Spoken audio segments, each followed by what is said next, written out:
Hey everybody, it's Charles, your hobby hero, and we are kicking off a brand new series here on the channel. Before we get started though, if you haven't already, please hit that subscribe button down in the bottom corner. I do appreciate it. Put out regular content about the hobbies I love the most. Talking about hobbies that I love the most, if you watch the channel at all, you know that I love grading comic books, and a big part of grading comic books is making sure you send the books off in the absolute best condition that they can be in.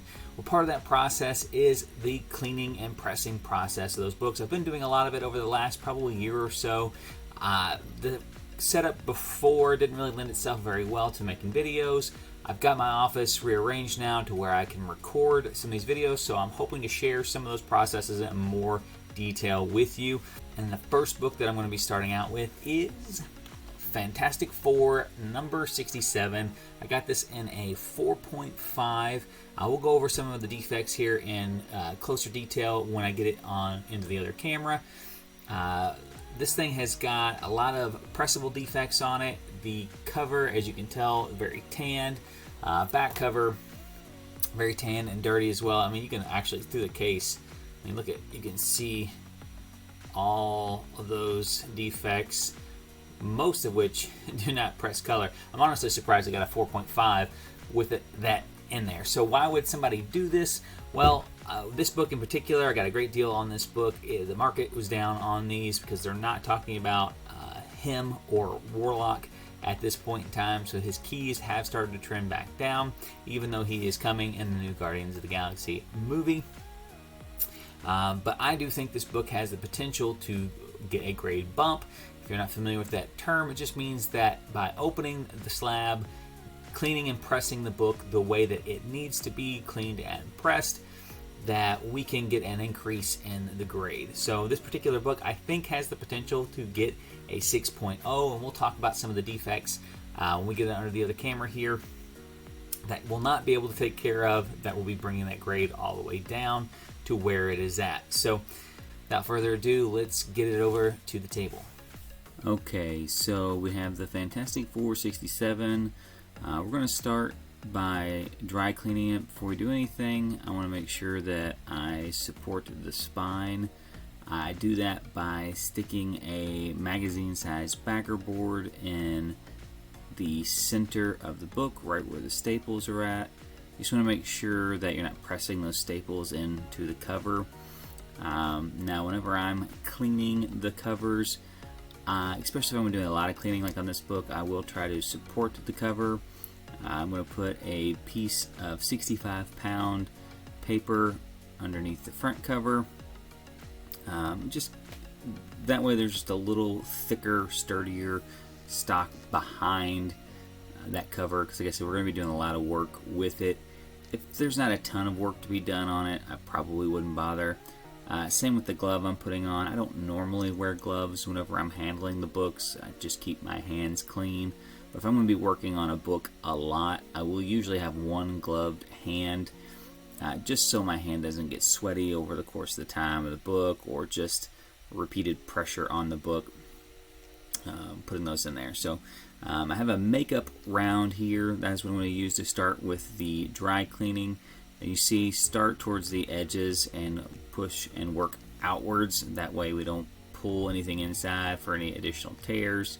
I usually hit the full outside, and then I'll come into the middle and just kind of start doing circular motions in the middle. This is going to pull up just the regular surface dirt. It's not going to pull out anything. It's just going to make sure there's not actually dirt resting on the surface of the comic. You can't really see a lot on the pad there. There is some light yellowing that's on it. Some books will be dirtier than others. I was actually surprised this one did not have more come off just from the dry cleaning of it. So doing it on the back now too. Again, there's a tear which is on the bottom of the book but the top of the screen here. Very gentle around that tear. Obviously we want to make sure we don't make the tear any worse than it is. Again, outside and then going in through the middle to get that stuff taken care of.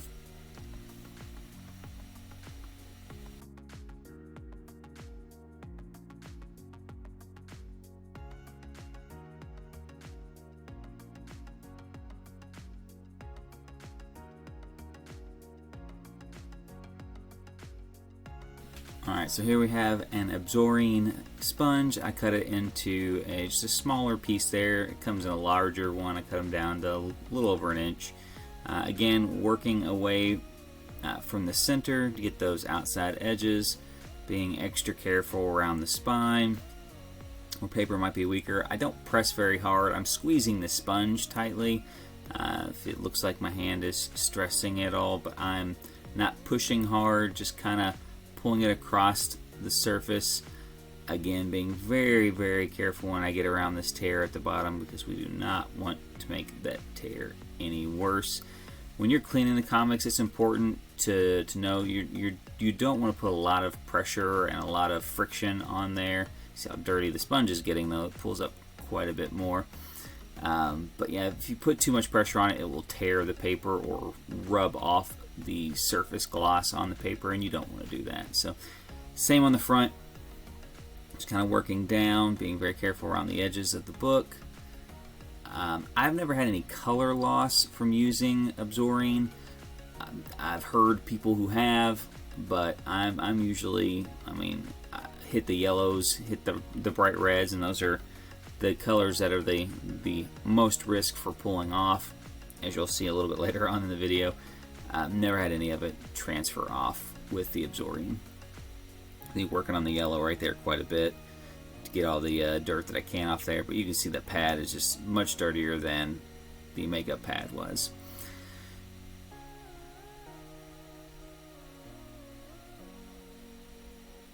So now we're going to move to the eraser, just a white artist eraser.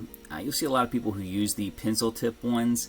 I do not like using the pencil tip ones, I find these to be easier to control the pressure that I'm putting on, and I can kind of control the surface area.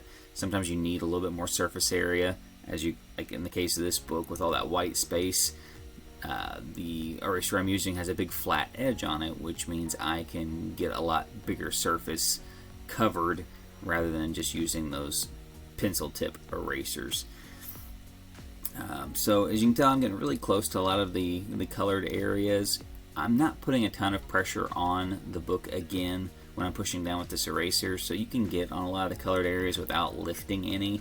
Now, having said that, I would still stay away from your bright reds and your bright yellows because they lift very easily, and it does not take very much pressure at all, even with an artist eraser, and you can start pulling color up from the book.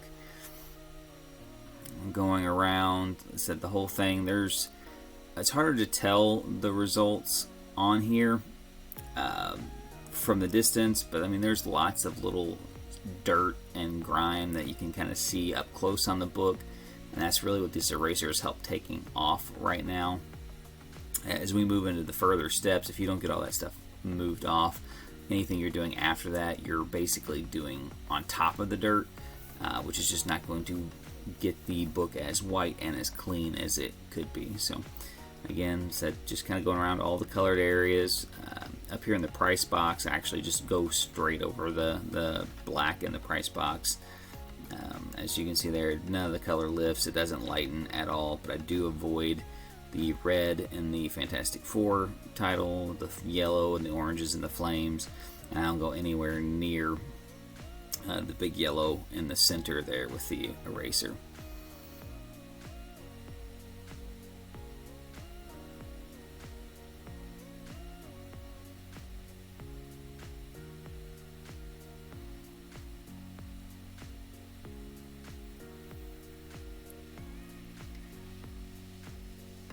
Switch to the edge of the eraser to kind of get in between all the letters there.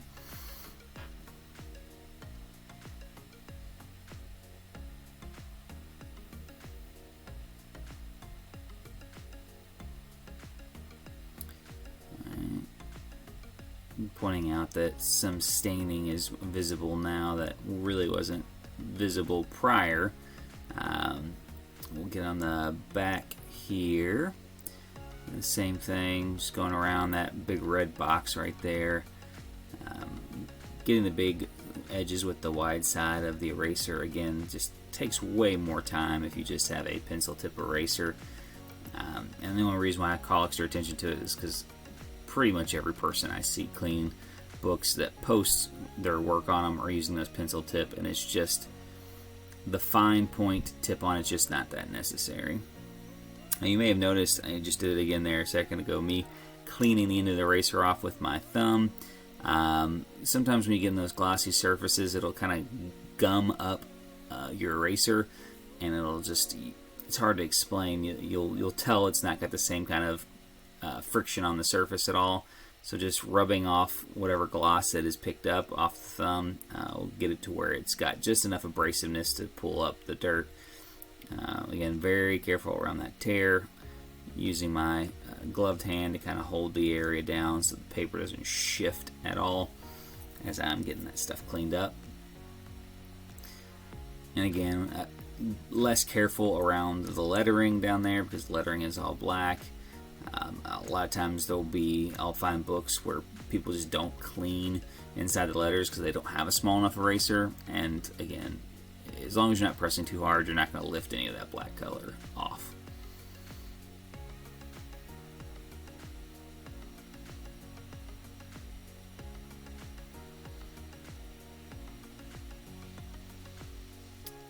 And we've just got a non-scented Swiffer pad, kind of used to clean up the book, kind of lightly buff it.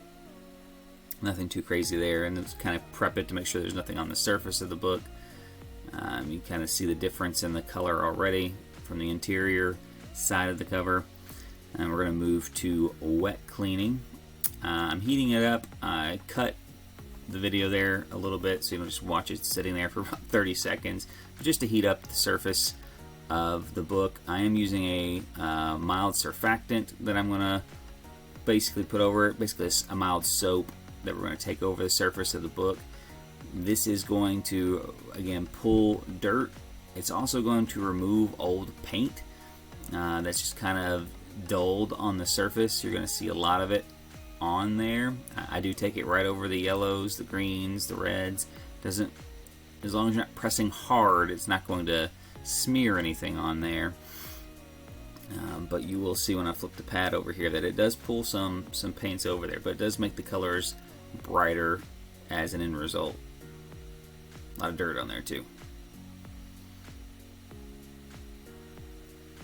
Very minimal pressure on this. If you apply any kind of force on this, you can take colors off, you can tear the paper. Just a very risky procedure. I'm going to flip the book and get the back taken care of as well. I usually use the same pad, just the other side of the pad. You do need to be careful with that though, because if you oversaturate the pad, which I probably did a little bit here, you can leave streaks on the book as it dries, which can be kind of a pain to get off there. And if you pay attention closely later on in the video, you'll see those streaks on the back of the cover. I do eventually get them off with distilled water, but it adds a whole other step to the process.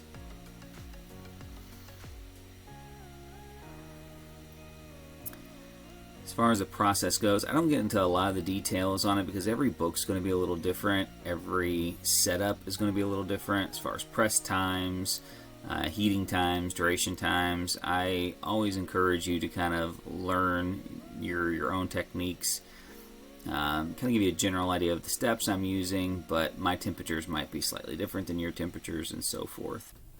Alright, now that we've cleaned the book, we're going to be using a method using blue LED lights in combination with hydrogen peroxide, which is what I'm misting on the book right there, to help lighten the tanning and reduce staining on the cover of the book. This process, along with some of the other processes in here, are really refined by the guys over at the Captain Mike Comic Pressing page on Facebook. If you don't follow that page already, I highly recommend it. We'll close it up in the box here. Yes, my spacers on the top are Nintendo 64 games. Don't judge me. Put 2 lights on there, and then we'll turn the box on. We leave it in there for about 3 hours, misting the books periodically so that the pages don't dry out for that process. kind of take a look at our results here. You can see the difference. There's the interior cover, which has not been treated yet, and how light the exterior cover is. And same with the back cover, how light it is in comparison to how dark the interior cover is. We will treat the interior covers as well. You can actually use the process to lighten the interior pages as well. This one originally had white pages on its grade from CGC, so I decided to not treat all the pages, as it is a fairly lengthy procedure. You can see the stain under the N, T, and the A a little bit better on the front cover here. We're going to be using a process to remove that after we treat the interior here. I covered the first page so that it did not get any of the peroxide on it, just reduce the effects. The light itself will still lighten the page, but without the peroxide reaction on there, it will not have such a dramatic effect. So the front page will still be about the same color as the interior pages as well. Again, set the lights up, same as before, and then let it sit again for about 3 hours, just misting periodically throughout that phase to keep it there. So kind of give you the final product before we do it. The pages right here are hard to tell, but like extremely brittle, but you can see how white they are on the inside now. So we are going to humidify the book now to kind of show you my setup for the humidity chamber. Again, different dimensions, different heights are going to have different levels of water for different age books. So I'm not going to get into the super specifics on how much we're using there, but just kind of my setup. Put a sheet down on the bottom just to avoid any kind of splashing, just to make it easy to get off the surface of the pan there as well. Put one on top to avoid any condensation drips from the top of the thing, the lid rather, and then I'll always put something heavy on top to help keep the steam that's inside. You can see here that it is humidifying with the book inside. Again, those times will vary based on that. So now we have the book humidified, and we're going to do what they call a stack to get the book pressed so that we can get the book flat enough to do the procedure that we're going to use to remove the staining on it. So I put a backer board again in the middle to protect the staples to make sure they're not pressed into it. I'm going to put a 65-pound piece of paper in front of, between each of the covers and the books there. It's going to give the covers, again, a solid base to press against.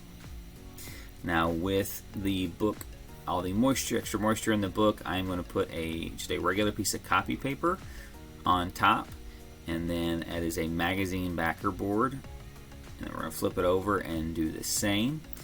It's going to give it another level of paper to suck moisture out of the actual book itself.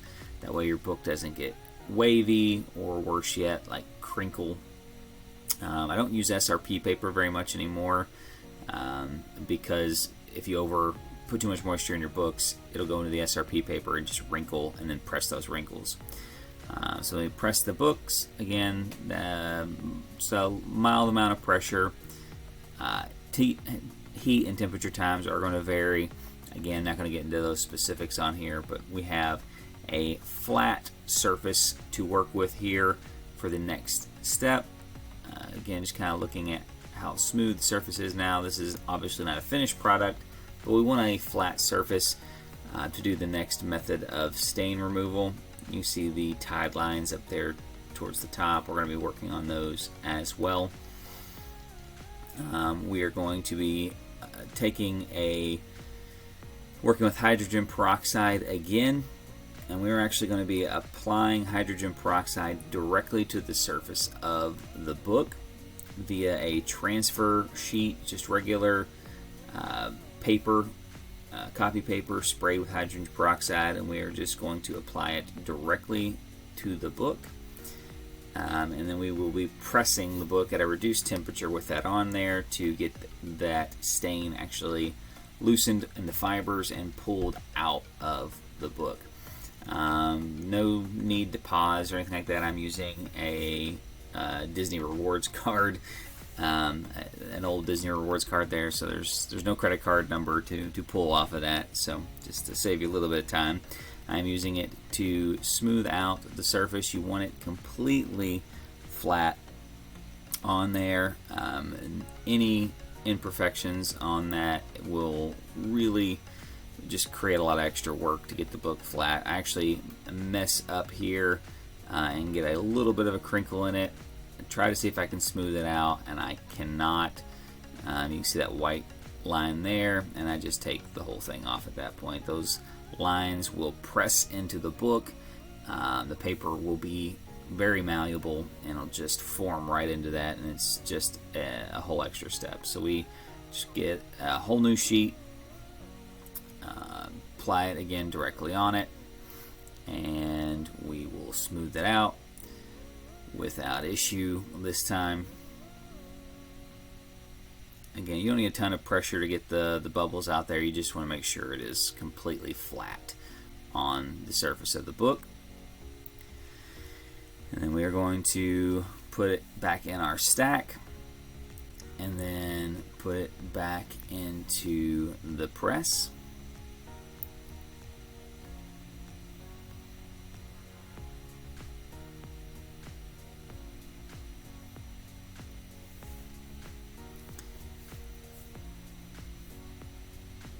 Now we actually did both sides.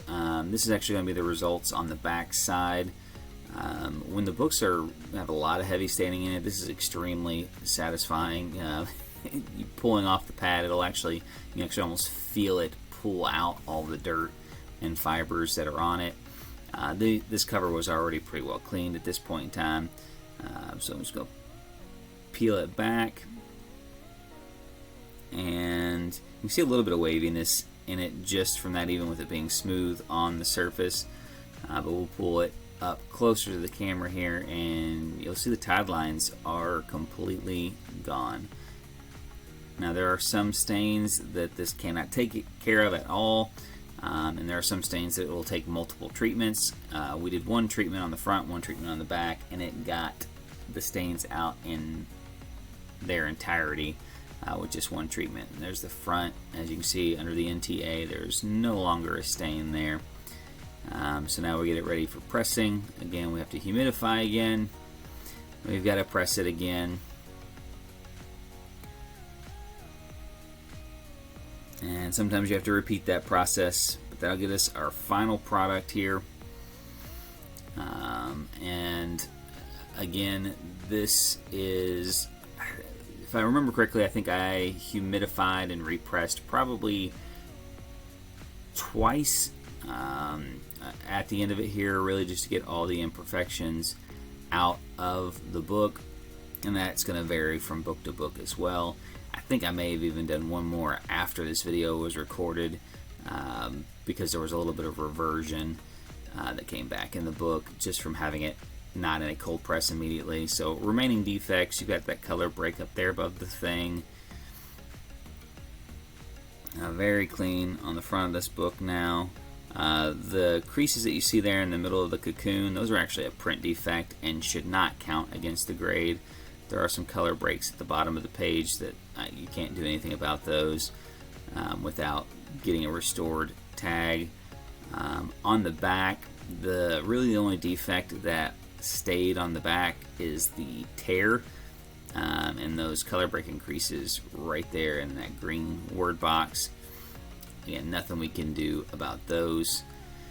There's our finished product. A couple before and after pictures. Obviously the front cover there, rear cover, and then just probably the biggest imperfection area on there. So let me know what you guys think in the comment section below. Till next time, Hobby Hero.